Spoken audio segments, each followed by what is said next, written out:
Fala, meu povo, sejam bem-vindos a mais um vídeo aqui do canal. Para quem não me conhece, meu nome é Matheus Ornella, sou jornalista e comentarista esportivo. Para você que ainda não é inscrito, se inscreve no canal, like, comentário, todo o protocolo que vocês têm que fazer para me ajudar.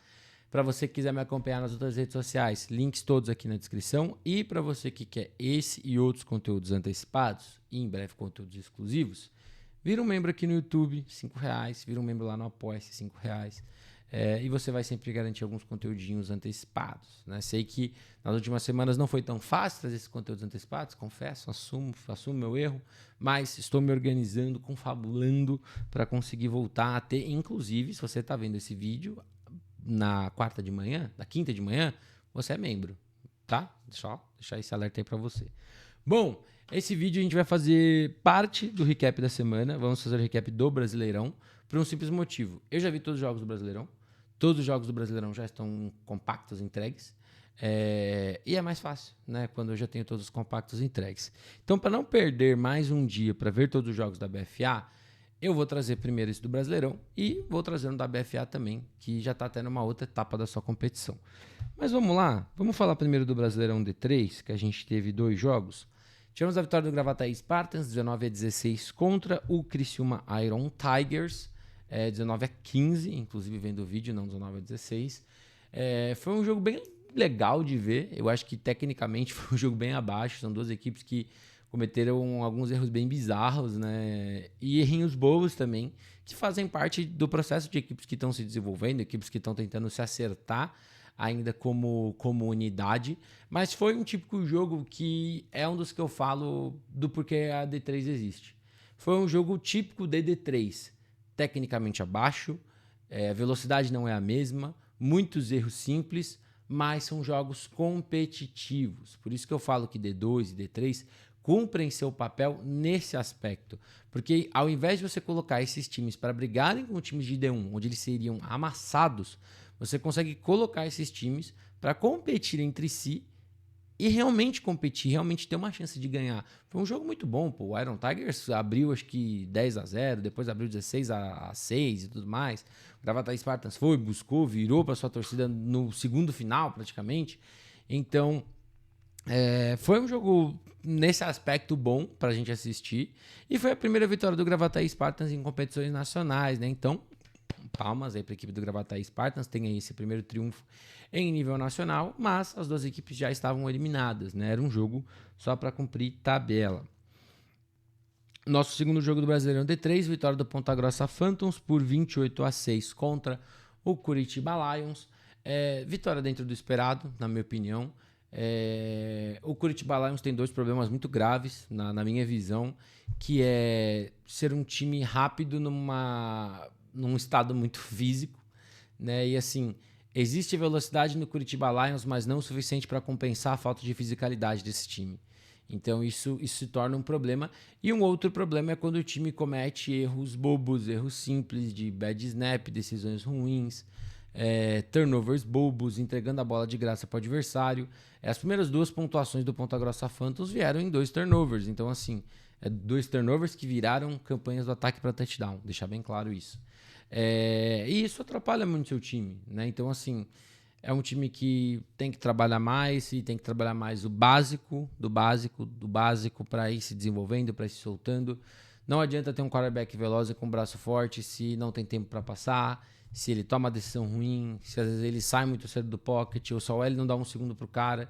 Então é um time que ainda tem que cuidar bem desse básico para que você consiga operar da melhor forma possível. Do Ponta Grossa Phantoms, com a vitória pelo placar, o Ponta Grossa Phantoms tem a melhor campanha da D3, né? 3-0 e um saldo até melhor que o do Werewolves. E em critérios de desempate isso talvez faça diferença numa possível final. Gostei porque assim, o time ele fez o seu jogo até meio que garantir a vitória e depois abriu um guarda-chuva para tentar jogar o jogo aéreo. Cometeu erros, cedeu turnovers, teve alguns momentos de sucesso e foi bem interessante a gente ver. Teve um passe para TD bem legal numa situação de play action, vou até analisar isso num vídeo também aqui para membros, que eu achei bem legal. E vai ser muito maneiro a gente ver porque Ponta Grossa pega Arapongas. Então, assim, é um jogo que, na minha opinião, o favorito desse lado da chave vai sair desse duelo. a gente vai ter Parobé Bears e Curitiba Crocodiles ali. Quer dizer, vamos esperar, né? Porque se a Chape vencer o Croco B, vai ter um empate triplo ali entre os 3, 1, 2, né? E aí vai prevalecer, acho que o saldo do confronto. Mas, sendo bem sincero, eu acho que o Croco B tem mais time que a Chape para ganhar. E o Croco B joga, né? Foi uma decisão oficial falada aí pela CBFA. O Croco B vai conseguir na competição. Achei bem legal a equipe continuar. Mas, enfim, vai ser bem legal da gente ver. Foi um jogo bom do Ponta Grossa Phantoms e foi um jogo para confirmar uma campanha que o time começou e termina muito bem. Nessa primeira fase, é claro. Indo para o Brasileirão D2, vamos começar por Franca Carrascos 38-0 no Brasília Wizards. Jogo pouco para falar, a filmagem deixou muito a desejar e atrapalha muito na avaliação desse jogo. Franca garante acesso praticamente. Franca garante sua vaga na D3, né? Porque já jogou todos os jogos que tinha para jogar e mesmo que o Wizards vença o Goianos, o critério de desempate é o confronto direto que perdeu para Franca. Então o Wizards já está eliminado, o Franca já está na D3, vai jogar contra o Werewolves em São Paulo, no Grande ABC, porque a preferência de mando é do time do Werewolves. Mas vamos lá, sobre o jogo. Eu acho que o Wizards, desde o jogo 1, desde a vitória contra o Templários, tinha mostrado que era um time ofensivamente muito limitado. E que não conseguiu mudar isso da noite para o dia, né? Não se muda da noite para o dia. Então é um ataque que não conseguiu correr com a bola, que não está 100% alinhado, que quando se arrisca um pouco mais acaba errando. E isso faz parte do processo. O Wizards não jogava, se eu não me engano, acho que desde 2019, ou jogou em 2022, não lembro de cabeça agora. Mas era um time que estava sem ritmo de jogo e que precisa jogar, precisa criar essa casca, precisa jogar mais também no primeiro semestre do ano. E encarou um Franca Carrascos que não começou tão bem, né? O ataque terrestre do time não continuou fluindo. O time conseguiu garantir vitória e pontos e tudo mais num aspecto que eu tinha falado na prévia, na sua velocidade. É um time que tem um quarterback muito veloz para estender jogadas, tem recebedores muito rápidos também para ganhar tempo, né, pro João, que é o QB. Então, assim, foi uma vitória muito sólida do Franca Carrasco. Mas quando a gente para ver o jogo, a gente fica com uma impressão de que esse 38-0 poderia até ter sido mais se Franca fosse mais organizado, se Franca conseguisse capitalizar melhor em algumas situações. Então, assim, foi uma boa vitória, a defesa fez sua parte também. Pegou um ataque não estruturado. Beleza, saiu zerado, precisava disso. Jogo bom também para dar confiança para esse time que vai encarar um Werewolves. E é um confronto que tem sido bem interessante na SPFL, né? A equipe já se encararam na Série Ouro algumas vezes. Se eu não me engano, a última vez acho que o Franca ganhou, mas eu acho que as equipes, cada uma ganhou uma e vai ter o terceiro jogo. Foram jogos bem apertados até agora. Então, pra gente ficar de olho, né? E quem sabe, talvez o aspecto do quarterback móvel possa ajudar a Franca a garantir uma vaga na semifinal. Outro jogo da D2. Vitória do Vikings, 27-24 contra o Paraná Clube Guardian Saints no overtime.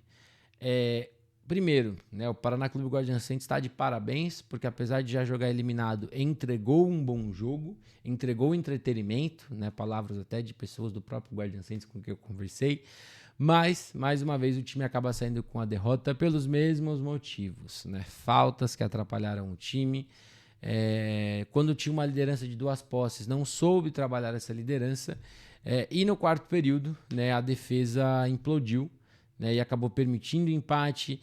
No overtime até forçou o Vikings a chutar um field goal, mas, né, o Paraná Clube Guardian Saints não conseguiu responder, né, com um field goal ou um touchdown para vencer no overtime. Foi um jogo muito bom. Eu acho que é um jogo com aprendizados para essa equipe do Vikings, que vai encarar o Londrina Bristolbacks numa situação de vencer, ficar com a liderança, perder, estar eliminado. É muito importante a gente falar isso. Eu vou explicar melhor no jogo do Vipers e Bristol. Mas para o Vikings é muito simples. O Vikings vai jogar contra o Bristol aqui em São Paulo, né? Se o Vikings ganhar, o Vikings vai garantir o primeiro lugar e o Bristol o segundo. Se o Bristol ganhar, o Bristol passa em primeiro, o Vipers em segundo e o Vikings é eliminado. Por quê? O primeiro critério de desempate é menor número de derrotas. Caso o Vikings perca, o Vikings vai ter 2 derrotas, o Vipers vai ter 2 derrotas. O segundo critério é confronto direto. Cada equipe ganhou um e o regulamento deixa em aberto se o saldo dos confrontos ali interfere em alguma coisa. porque o confronto foi 1-1. Só que o terceiro critério de desempate é menos pontos sofridos. E o Vikings já sofreu mais pontos que o Sorocaba Vipers. Então, pro Vikings, pelos aspectos do desempate, já estará eliminado caso perca pelo Londrina Bristolbacks, tá? Mas falando do jogo, vamos falar desse jogo. Foi um jogo muito legal pra gente ver a velocidade dos dois times, né? São dois times que prevalecem por velocidade. A gente conseguiu ver os ataques começando bem, tendo alguns momentos, né? O Guardian Saints começou com, acho que foi o Bertola de QB.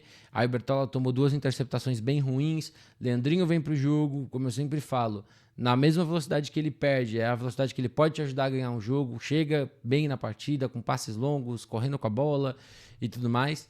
O Hummel foi um jogo de altos e baixos no primeiro tempo, um terceiro quarto horrível e um quarto período de comeback player que ele teve. Né? Eu falei até no sábado, postei sobre isso e falei, né? Foi realmente o jogo que a gente estava esperando o Hummel ter, comandando realmente esse ataque. Né? A gente está, desde que ele apareceu para nós em 2022, eu acho que muita expectativa foi colocada em cima dele, pela passagem na Alemanha e tudo mais. Na SPFL não conseguiu jogar tão bem quanto muita gente esperava. Nos primeiros jogos do Brasileirão também não jogou tão legal. Chega nesse jogo, tem altos e baixos, boas conexões com o Maciel e com o Brown. Brown que estava bem sumidinho nesse time do Vikings, na minha opinião. E aparece jogando bem, aparece sendo o cara que resolve quando nada está funcionando no seu jogo aéreo. E o Maciel acaba sendo o cara vertical para ter 2 TDs, o primeiro e o último, né, que levam esse jogo para a prorrogação. Então isso foi muito legal. Defensivamente, eu acho que o Vikings deixou a desejar em algumas coisinhas, né, em situações óbvias de passe, a secundária dando espaços, em algumas situações que o time não conseguiu conter o adversário. Mas no final conseguiu garantir a vitória, conseguiu segurar o jogo no quarto período para que o seu ataque voltasse para campo e conseguisse empatar o jogo. A gente também começa a ver, né, as chegadas que a equipe teve, né, conseguindo ter um pouco mais de impacto. Né, o Apollo teve 2 sacks, o Gibby teve a interceptação que acho que foi a que sacramentou o jogo, ou ele teve outra durante o jogo, agora não lembro de cabeça. Galeazzo teve interceptação, outro cara que veio para esse time acho que no começo do ano. Então é um time que vai de pouquinho conseguindo juntar caras com talento que a gente às vezes não estava falando tanto, ou caras como, por exemplo, o Brown, que teve passagem muito boa pelos Steamrollers. Apollo também, que era um cara titular nos Steamrollers e veio. O Gibby, que era titular no Avengers, perdeu espaço, tentou e veio. Então, assim, eu particularmente acho que o Vikings tem apostado muito, né, nessas contratações, reforços, né, a palavra certa, e nem sempre trazer muita gente resolve. Mas foi um jogo onde os caras que chegaram conseguiram ajudar o time a ganhar o jogo. Então, assim, o Vikings consegue se manter na briga, vai pro último jogo dependendo só de si, e é bem aquilo. Se jogar o que jogou no terceiro quarto, a chance de perder é muito grande. Se jogar o que jogou no quarto período, briga com um bom Bristolbacks para ficar com a classificação. Eu acho que esse jogo é isso. Falei bem mais do que eu achei que eu ia falar desse jogo. Eu falo que eu quero tentar fazer os recaps menores e não consigo, porque eu acabo entrando em detalhes.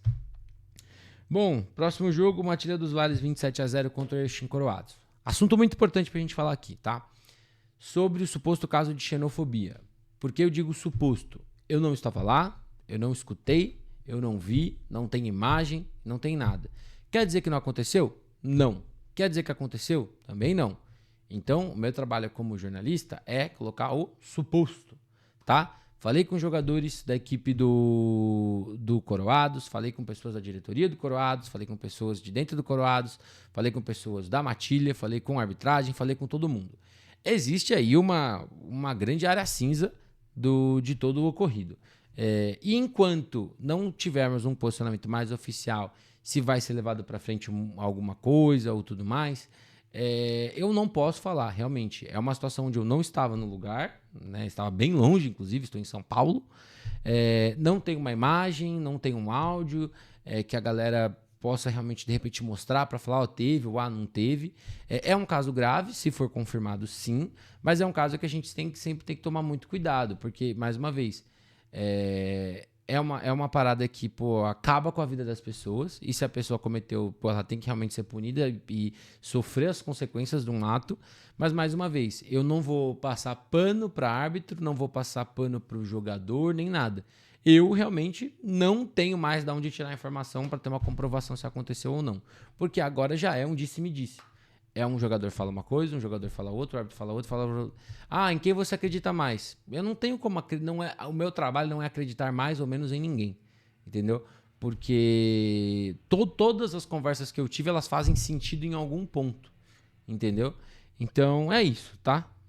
Não queria não falar sobre, mas também se você tá aqui esperando que eu vou bater o martelo, se foi ou não foi, desculpa, eu não tava lá. Então, no final das contas, a menos que apareça uma imagem, um áudio, um vídeo da situação, não tem como a gente falar desse assunto sem ser na suposição.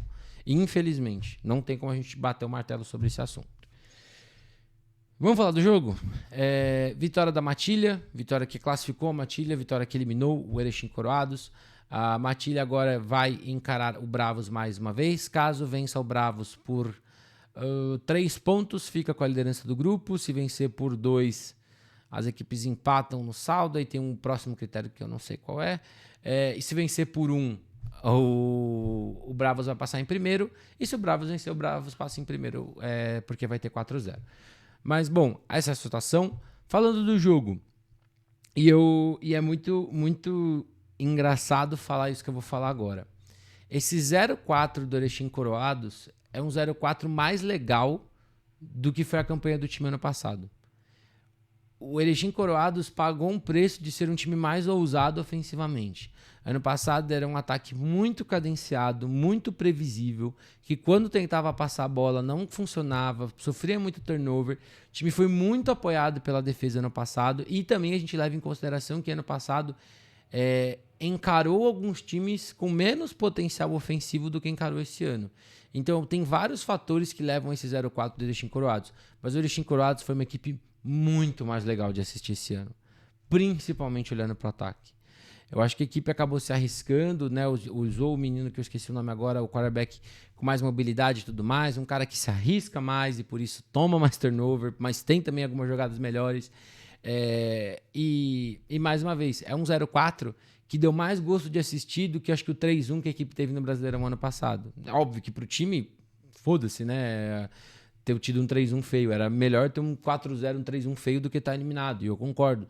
Mas muitas vezes você acaba pagando o preço quando você tenta fazer algo a mais, né? O time comandado pelo Will Fantin, que também foi um time que cometeu vários erros defensivamente, erros que não cometeu ano passado, e acabou sendo eliminado dessa forma sem nenhuma vitória. Mas, verdade seja dita, pegou 2 times que são candidatos a título do Brasileirão D2 4 vezes. Então, assim, também a gente tem que colocar isso na balança. Se tivesse jogado contra outros adversários, talvez tivesse tido uma campanha melhor. Mas aí a gente entra no parecer do IC. Mas falando agora da Matilha, tivemos a estreia do Stephens, o wide receiver, running back. Jogou muito melhor como wide receiver do que como running back, essa é a verdade. E a Matilha tem um ataque bem redondo agora, né, com a chegada do Stephens. Não que já não tivesse antes, tá? O Jordan Bros é um bom quarterback, é um cara que tem uma paciência muito grande para decidir se vai correr ou não em jogadas que não são desenhadas para ele correr. Tem uma paciência legal, boa colocação, né, da bola nos lugares certos, tenta sempre estender jogadas, consegue muitas vezes. O jogo terrestre tem seus momentos e consegue fluir legal. O jogo médio e intermediário já estava funcionando muito bem, inclusive tem um dos TDs dessa partida que eu vou trazer numa análise também para vocês. E agora você ganha um jogo em profundidade com o Stephens e não só com o Stephens. Eu acho que se de repente você começa a usar o Stephens verticalmente, outros caras podem começar a ficar abertos, né, em rotas em profundidade. E se o Jordan e esses caras tiverem essa conexão, isso pode virar uma arma ainda maior para esse ataque. Para essa defesa, uma defesa que jogou muito bem, que roubou a bola, que conseguiu parar o Coroados quando começou a marchar, e que precisa, né, pegar todos os aprendizados da derrota contra o Bravos, né? Foi um primeiro tempo muito ruim dessa defesa, de um segundo tempo muito melhor. Então precisa jogar bem 4 quartos contra esse Bravos para sonhar com a liderança do grupo e uma preferência de seed melhor, né, obviamente.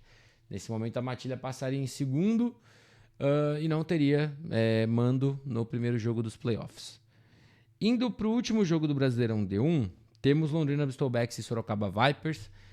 Vitória que colocou o hype do interior nos playoffs pela primeira vez do Brasileirão, né? O Bristolbacks, que é um projeto que eu estou acompanhando e eu acho muito legal, a equipe que chegou na final do Paranaense, foi bicampeão do Pinhão Bowl em 2022 e 2023, agora chega no Brasileiro, consegue pela primeira vez chegar na pós-temporada, tem tudo para ser o líder do seu grupo, jogando contra o Vikings, contra o Sorocaba Vipers, que a partir do momento que o Gustavo sai da partida, as chances do time ganhar diminuem muito. Você está demeritando o QB reserva? Não. O QB reserva é o wide receiver, é o Bang. E a partir do momento que o Bang entra no jogo, o time começa a ter que tentar fazer muita coisa diferente para correr com a bola. O jogo aéreo não é o mesmo, porque o cara não treina na posição com tanta regularidade. E o jogo fica previsível, encara uma defesa que conseguiu em alguns momentos parar o jogo terrestre. O Tyson teve algumas janelas legais, o time do Vipers teve um bom TD, teve alguns flashes, só que a partir do momento que o Gustavo tem ali, acho que ele machuca o ombro, né, num fumble, o jogo meio que acaba, né, porque aí não tem mais muito o que você fazer. Defensivamente, eu acho que o Vipers fez um jogo bom, marcando o jogo terrestre, tentou anular da melhor forma possível. No jogo aéreo, foram bons e maus momentos, algumas interferências de passe ruins, algumas que eu fiquei assim, se foi mesmo ou se não foi. Mas também cedeu, né, muitas jogadas em profundidade, né, e isso afetou diretamente, né. O time do Bristol também começou muito bem no jogo, conseguindo pontuar cedo, e isso ajuda pra caramba também, para você tirar o Vipers da zona de conforto, que é o jogo terrestre. Uma vez que você abre 2 posses de vantagem, você obriga o time a ter um pouco mais de pressa para atacar, né? Isso para um time que não é tão bom passando a bola ainda, isso é um problema, mesmo tendo bons jogadores. E foi um jogo bom. Brian e Perry, né? Primeiro jogo com mais tempo para treinar com todo mundo. Brian QB do começo ao fim, Perry jogando no ataque e na defesa. Teve TD recebido, a conexão entre eles, teve TD do Favaro. E foi um jogo bom, como eu disse. Eu acho que o Bristol, com a chegada desses 2 caras, se coloca numa posição de contender, porque agora você tem um quarterback que consegue jogar essa bola vertical, você ganha mais um recebedor para atacar vertical, mas eu senti falta do jogo aéreo mais curto, né? Não que não tenham acontecido tentativas, mas eu acho que faltou melhor execução, né? Então outros caras também vão ter que aparecer mais para esse ataque, e eu acho que o jogo corrido também pode aparecer um pouco mais para desafogar e até para forçar defesas a jogar mais curto e poder esticar o campo depois no jogo aéreo. Mas desse jogo é isso. Do Brasileirão D1 tivemos 2 jogos, né? Brown Spiders 38-7 contra o Paraná HP, jogo que eliminou o HP e que praticamente não, né? Classificou o Brown Spiders ou como segundo ou como terceiro do seu grupo, né? Para quem quiser entender um pouco mais sobre isso, as partidas do Croco que não rolaram foram dadas como WO, então WO para o Flamengo e para o HP, 49-0 cada um deles. Mas o Croco ele não foi desconsiderado da tabela, né? Então existe um cenário onde o Croco continue terminando como líder do seu grupo, caso o Brown Spiders vença o Spartans. Se o Brown Spiders vencer o Spartans, o Croco seria o líder do grupo, o Brown Spiders o segundo e o Spartans o terceiro. Brown Spiders e Spartans vão passar de qualquer forma, tá bom? Mas, né, vai valer o seed aí. Caso o Spartans vença, o Spartans termina como líder do seu grupo mesmo, e o Brown Spiders terminaria como terceiro, mas vai se classificar também de qualquer forma. Do jogo, foi o último jogo da história do HP, né? O HP encerrou as atividades, né? Vai continuar numa parceria agora com a FCA, né? Se eu não estou pronunciando errado. Não tenho muito conhecimento, quero ir atrás, quero poder falar um pouco mais sobre isso. A ideia é de um projeto mais focado ali numa entidade cristã, parece que vai ter também um investimento no projeto, eu acho isso legal. E, mais uma vez, por não conhecer, não quero falar abobrinha nem bobagem. Mas o HP terminou o seu ano do jeito que começou, né? Tendo flashes do jogo ofensivo, vendo seus running backs sendo protagonistas em alguns momentos, mas um time que não teve equilíbrio ofensivamente, que perdeu boas oportunidades, e uma defesa que em alguns momentos consegue segurar, mas água mole, pedra dura, tanto bate até que fura, né? Então acaba sendo E fora quando o seu próprio ataque não deu situações muito ruins, né? Teve o fumble recuperado para touchdown do Billy, tiveram interceptações também ruins que atrapalharam a defesa do HP em posições de campo. E o Brown Spiders, assim, eu gostei, porque o time realmente viu que talvez o que dá para fazer com esse ataque é jogar curto. Então, assim, foi um time que apostou em passe curto, foi um time que apostou em alguns screens, foi um time que apostou em situações de corrida também em descidas curtas, não se estabeleceu tanto correndo com a bola, mas teve alguns momentos legais. E o time conseguiu se achar dessa forma, né, e ganhar o jogo. Isso eu achei bem legal, que é uma coisa que eu ia falar na semana de Rhinos e Tritões, acabei não falando porque não gravei aquela semana. Mas é uma situação de, cara, você se adaptar ao que você tem. Se o que eu tenho são os recebedores mais rápidos para trabalhar curto, se meu quarterback não tem tanta precisão em passes em profundidade, é isso que eu tenho que fazer, bora fazer isso, e ganhou o jogo fazendo isso, né? Todas as pontuações partiram muito, né, de jogadas curtas, assim, né, passes curtos e tudo mais. E também traz um destaque pro Billy, né?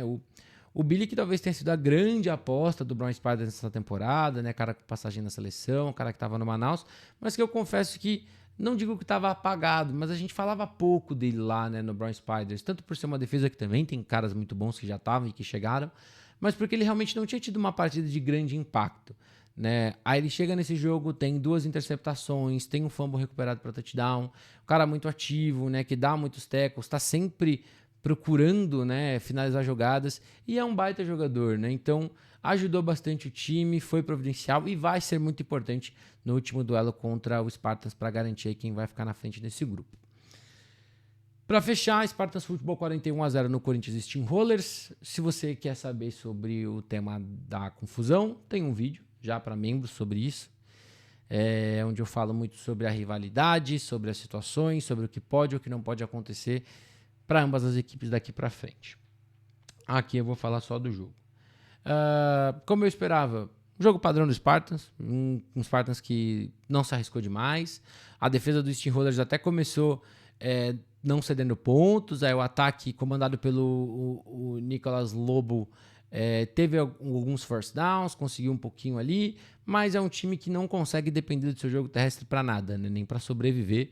E aí, jogo aéreo fica muito previsível, situações de terceira descida longa acabam complicando e o time não conseguia pontuar, deu tiros no próprio pé, perdeu posses de bola e tudo mais.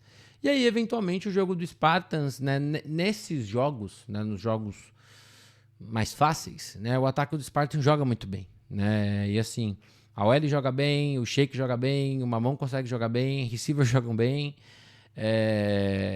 E eu falo isso porque é a sensação que eu tenho desses Spartans desde a SPFL, né, que é um time que quando chega nesses jogos consegue controlar tudo muito bem, tudo funciona do jeito que o time quer, o time até briga no final porque não faz uma jogada ou outra, só que quando chega na hora dos jogos importantes, esse time ainda não entrega. Então é por isso que às vezes eu entendo quando a galera às vezes fala, pô, você pode não estar valorizando o que o Spartans está fazendo aqui ou ali e tudo mais, porque eu tenho esse receio de que quando chegar o jogo importante, esse time não entrega. O jogo do Brown Spiders é um jogo importante. Pode não ser o mesmo nível do Croco, pode não ser o mesmo nível de um Vilers, pode não ser o mesmo nível de um Rhinos, mas é um jogo importante. Então, se o time chega e entrega nesse jogo, já começa a mudar um pouco essa figura. Se o Shake chega nesse jogo e consegue performar bem quando a sua OL de repente não entregar o ideal, começa a mudar um pouco a perspectiva que você pode ter. O jogo aéreo, uma mão aparecerem, muda um pouco a perspectiva. Se esse front, se essa defesa aparece nesse jogo, muda um pouco a perspectiva. Porque, mais uma vez, todos os jogos que o Spartans não era muito favorito, o Spartans não ganhou esse ano. Entendeu? Não era muito favorito contra o Dragons e perdeu. Não era muito favorito contra o Ocelotes e perdeu. Não era muito favorito contra o Croco e perdeu. Então, assim, Não existe um meio termo para esse time. É um time que ou ganha muito bem os jogos que deveria ganhar muito bem, ou é um time que não consegue performar quando precisa performar. Né? Quando a gente olha essas derrotas que aconteceram esse ano, você pega uma derrota do Dragons em que nada funcionou do seu ataque, que a defesa fez o que pôde, mas em vacilos pontuais o time perdeu o jogo. Aí o jogo do Ocelotes, um jogo completamente compassivo, o primeiro tempo desastroso, que o placar até engana, porque o Spartans foi pontuar bem mais pro final do jogo. E você pega o jogo do Croco, a mesma coisa, né? Um começo do Croco muito bom, um começo do Spartans muito ruim, aí desgarra, aí vai tentar voltar atrás e você não busca. Contra esses adversários mais fortes, você não busca. Então, é isso. Eu acho que eu quero ver esse time ganhar um jogo grande. Quando ganhar um jogo grande, aí eu acho que talvez essa mentalidade que eu tenho do Spartans vai mudar. E na minha visão, não é desrespeitar ninguém que tá lá, não é desrespeitar o trabalho do Sagaz, não é desrespeitar o trabalho de ninguém, nenhum jogador. É porque realmente a gente não vê, né, o time performar nessas situações grandes. E é algo que começa a ficar marcado na gente, né? Então é isso, vai ter um jogo contra o Brown Spiders, sem alguns jogadores, por conta das punições da confusão contra os Steamrollers, mas é um jogo que, em situações normais e ideais, eu acho que o Spartans tem tudo para ganhar. Mas é isso, meu povo, vou ficando por aqui. Não tá inscrito, se inscreve no canal, like, comentário, compartilha. Quer me seguir nas redes sociais, links na descrição. Quer conteúdos como esse antecipados e logo menos conteúdos exclusivos, clube de membros aqui do YouTube ou lá no Apoia-se. Inclusive, vai voltar a ter os 5 perguntas em até 10 minutos. Só membros apoiadores podem apontar as perguntas, beleza? Tamo junto e até a próxima.